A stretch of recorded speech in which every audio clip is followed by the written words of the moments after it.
আজ ছিল হঠাৎ করে বেরিয়ে পড়ার দিন।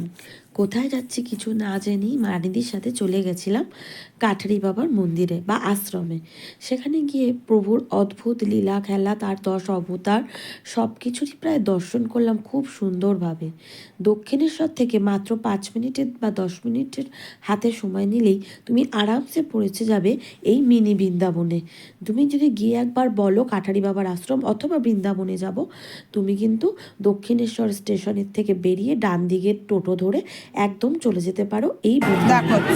দেখো, যে ভিডিওগুলো আমি সব ভিডিও ছাড়তেও পারিনি বা পরে হয়তো পরে ছাড়বো, কিন্তু যেটুকু এই ভিডিও আমি দেখাচ্ছি তোমরা যদি দেখো, সেখানে মূর্তিগুলো দেখে তোমাদের একটা অদ্ভুত ভালো লাগবে। অদ্ভুত জ্যান্ত, ওখানে মনে হয় যেন ঠাকুর থেকে। আর অপূর্ব গঙ্গার তীরে চারিদিকে অনেক লোকজন এসেছে আজকে। আর আমি এসেছি রানীর সাথে, এটা রানীর ইনভেনশন, তাই তো? এত সুন্দর একটা জায়গা ইনভেনশন করেছে, আমরা সেখানে গেছি। দেখো ওখানে আমি যতটা দেখাতে পারছি না তার থেকেও অনেক বড় কিন্তু মা শেরাবালির এই মূর্তি। শুধু মা শেরাবালির এই মূর্তিই না, এখানে যা মূর্তি আছে মূর্তিগুলো অদ্ভুত রকমের সুন্দর। জানি না এর কারুকার্য কীভাবে করেছে, প্রত্যেকটা মূর্তি সুন্দর।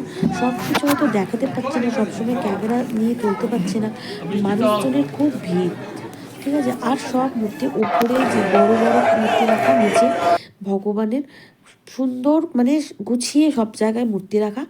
বাবাকে টাটা বলে, সবাইকে টাটা বলে আমরা বাড়ির দিকে চলে আসলাম। টাটা।